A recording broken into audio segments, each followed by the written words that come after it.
আল্লাহ পাক রব্বুল আলামিন ডাক দিয়ে বলেন, ও নবীর উম্মতের দল, দুনিয়ার মধ্যে আল্লাহ পাক রব্বুল আলামিন জিন জাতি আর মানুষ জাতিকে, এই দুটা জাতিকে আল্লাহ রব্বুল আলামিন দুনিয়ার মধ্যে ইবাদত করার জন্য বানাইছেন। এর নবীর আশিক উম্মতের দল, আল্লাহ পাক রব্বুল আলামিন আপনাকে আমাকে দুনিয়ার মধ্যে পাঠাইলেন ইবাদত করার জন্য। এর নবীর আশিক উম্মতের দল, কপালটা বড় খারাপ। আজকে কোরআনের মজলিস, কোরআনের মাহফিল চলে, অনেক যুবক আজকে আড্ডা দিচ্ছে, ঘোরাফেরা করতেছে। এর নবীর আশিক উম্মতের দল, ও রব তো তোমাকে আমাকে বানাইছেন তার গোলামি করার জন্য, দাসত্ব করার জন্য। এ বাপজান, বলেন তো দেখি, এই দুনিয়ার মধ্যে আপনাকে আমাকে আল্লাহ বানাইছেন আল্লাহর গোলামি করার জন্য, দাসত্ব করার জন্য। আল্লাহর ইবাদত না করলে ব্যক্তি দামি হইতে পারবে না। দামি মানুষ হইতে হলে একটা গুণ থাকতে হবে মানুষের, সেটা হইতেছে ইবাদত। ওরে নবীর আশিক উম্মতের দল, একটু তাকিয়ে দেখেন, প্রত্যেকটা জিনিসের গুণ থাকার কারণে জিনিসটা দামি হয়েছেন। যেমন এই যে আজকের মাহফিলের বাতিগুলো লাগাইছে, এই বাতিগুলোর গুণ না থাকলে বাতিটার দাম থাকতো না। কথা বলেন ঠিক কিনা? এই নবীর উম্মতের দল, বাতির গুণ হইতেছে আলো দেওয়া। এই বাতি যদি আলো না দেয়, আলো যদি না দেয়, এই বাতির দাম নাই। ততরূপ ভাবে রে বাপজান, এই যে মাইক দিয়ে কথা বলতেছি, মাইকের গুণ হইতেছে আওয়াজ দেওয়া। যদি আওয়াজ না দেয়, এই মাইকের দাম নাই। কথা বলেন ঠিক কিনা? এই যে ফ্যানটা ঘুরতেছে, এই ফ্যানের গুণ হইতেছে বাতাস দেওয়া। যদি ফ্যান বাতাস না দেয়, এই ফ্যানের কোনো দাম নাই, দাম নাই। ও বান্দা, তোমাকে আল্লাহ পাক রব্বুল আলামিন জমিনের মধ্যে পাঠাইলেন একটা মাত্র কারণ, সেটা হইতেছে আপনার গোলামি করা, আল্লাহর ইবাদত করা। ওরে নবীর আশিক উম্মতের দল, আল্লাহর ইবাদত করার জন্য তোমাকে বানাইলেন, আমাকে বানাইলেন। ও পদ্মানিসীন আম্মা জান, ও যুবক ভাই, আজকে এই কোরআনের মজলিস বাজ দিয়া তুমি কেন ঘুরে ঘুরে বেড়াও? আজকে তো এই কোরআনের মজলিস আছে, কালকে আর পাওয়া যাবে? বলেন বলেন, আওয়াজ দিয়া বলেন, পাবেন? যুবক, পায়ে হাত ধরে, তোমার পায়ে হাত দিয়ে বলি রে যুবক, তাড়াতাড়ি কোরআনের মাহফিলের মধ্যে আয়। আল্লাহর ইবাদতের জন্য সব সময় লিপ্ত থাকো রে যুবক। কারণ দৈনিকটা দিন মোবাইলটা খুললেই শুধু পাওয়া যায় যুবকের খবর মরণে। এ যুবক, কখন যেন তোমার সামনে আসে আজরাইল হাজির হয়। এ যুবক, আল্লাহর বিধান পালন যদি না করে কবরে যাও, ওই কবরের মধ্যে কেউ রেহাই পাবে না, কেউ রেহাই পাবে না। এর নবীর আশিক উম্মতের দল, তুমি দুনিয়া থেকে চলে যাবা, দুনিয়া থেকে কবরের মধ্যে যাবা। ওই কবরের মধ্যে যদি নেক আমল না নিয়ে যাও, যদি ইবাদত করে যদি না যাও, তাহলে যুবক, তোমার কবরটা গুনাহ নিয়ে যদি তুমি কবরের মধ্যে যাও, আমার রব ডাক দিয়ে বলেন 30 নম্বর পারার মধ্যে আল্লাহ বলেন, ওয়া ইন্নাল ফুজ্জারা লাফি জাহিম।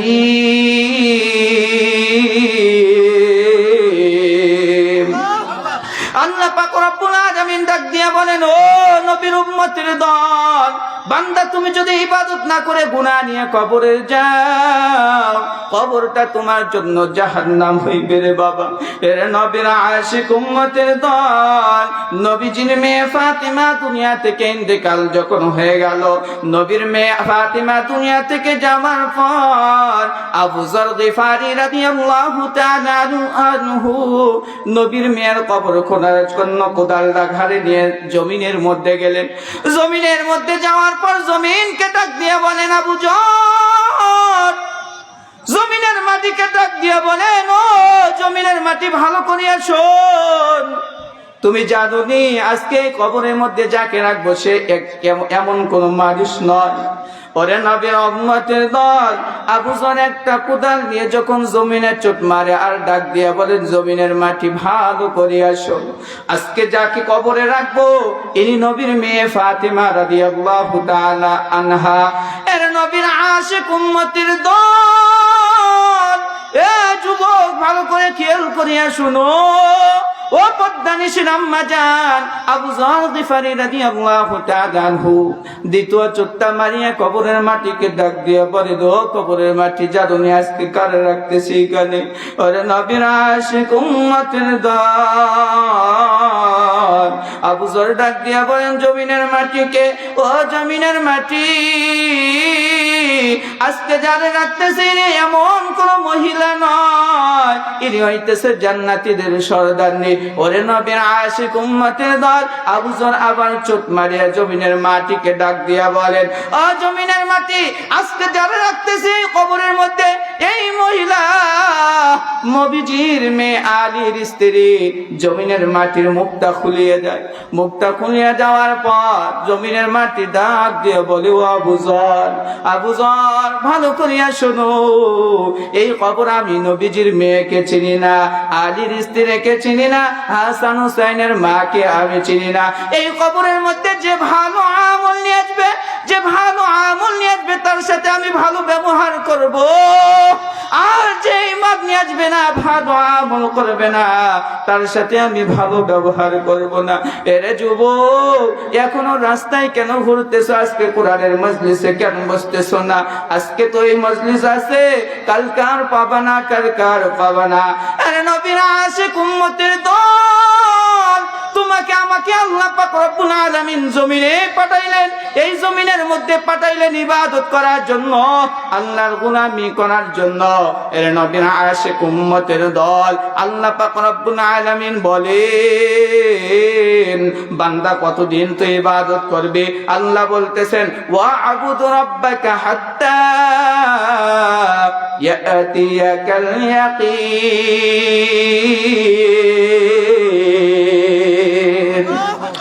আল্লাহ পাক রব্বুল আলামিন বলেন, ও গোলাম, যতদিন জমিনের মধ্যে বাঁচে থাকবা ততদিন আল্লাহর ইবাদত করবা।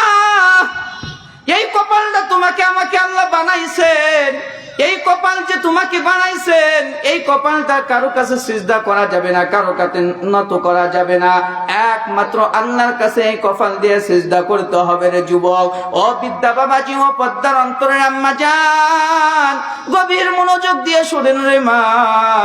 আল্লাহ পাক রব্বুল আলামিন তোমাকে আমাকে জমিনে যখন বানাইছেন, জমিনে যখন পাঠাইয়া দিলেন, শুধুমাত্র আল্লাহ পাক রব্বুল আলামিন তোমাকে আমাকে সারা আসমানটা আমার আল্লাহ বানাইছেন, জমিন আল্লাহ বানাইছেন, শুধু বলছেন কোন, সাথে সাথে হয়ে গেছে। রে যুবক, আল্লাহ জান্নাত বানাইলেন, জাহান্নাম বানাইলেন, সূর্য বানাইলেন, চন্দ্র বানাইলেন, পাহাড় বানাইলেন। আল্লাহ শুধু কোন বলছেন, হয়ে গেছে।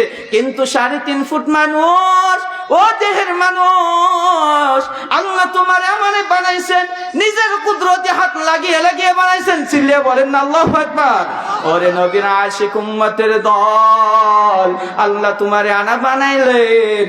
আল্লাহ চূড়ান্ত ভাবে বলিয়ে দেন, আল্লাহ চূড়ান্ত ভাবে ফয়সালা বলে দেন, ওয়া কাদা রাব্বুকা আল্লা তা'বুদু ইল্লা ইয়্যা। আমার আল্লাহ পাক রব্বুল আলামিন চূড়ান্ত ভাবে ফয়সালা করে দেন, ও দুনিয়ার মানুষ, শুধুমাত্র আমার ইবাদত করবা, আর কারো ইবাদত করবা না। জমিনের মধ্যে আমার ইবাদত করবা। এর নবীর আশিক উম্মতের দল, তাফসীরের কিতাবের মধ্যে আছে হযরত ইউসুফ আলাইহিস সালাম। আপনারা নাম শুনেছেন কিনা একটু আওয়াজ দিয়ে বলেন, শুনেছেন?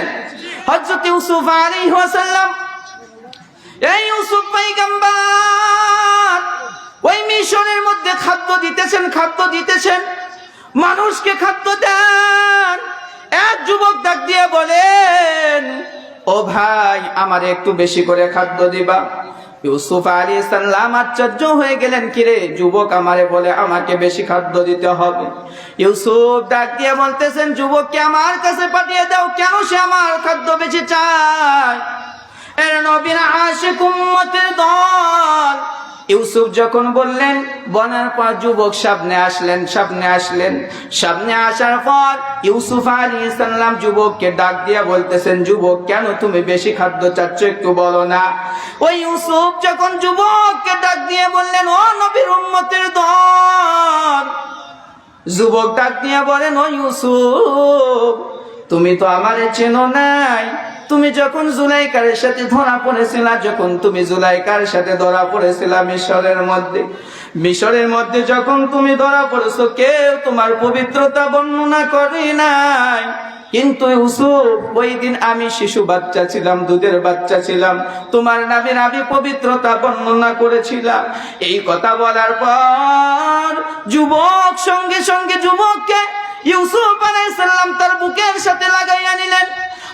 বুকের সাথে লাগাইয়া ইউসুফ চোখ দিয়ে পানি পড়ে, আর ইউসুফ বুকের মধ্যে নেওয়ার পর যুবককে বলতেছেন, ও ভাই, তুমি এত বড় হয়ে গেছো, আমি তো জানি না তুমি এত বড় হয়েছো।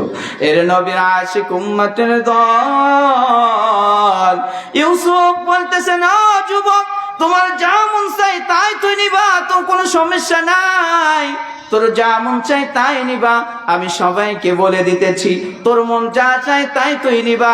এর নবীর আশিক উম্মতের দল আমার আল্লাহ ইউসুফকে ডাক দিয়া বলেন, ও ইউসুফ, তোমারে শুধুমাত্র একবার পবিত্রতা বর্ণনা করেছেন, একবার পবিত্র বলার কারণে তুমি ওই যুবককে এই পরিমাণ দিয়ে দিলা। বলতেছে আল্লাহ ইউসুফকে, ও ইউসুফ, তুমি এত পরিমাণ দিতে চাইলা, বললা যা মন চাই তাই নিবে। এর নবীর আশিক উম্মতের দল আমার আল্লাহ ইউসুফকে ডাক দিয়া বলেন, ইউসুফ, আমার তো কিছু বান্দা আছে, যেই বান্দাগুলো 5 বেলা নামাজ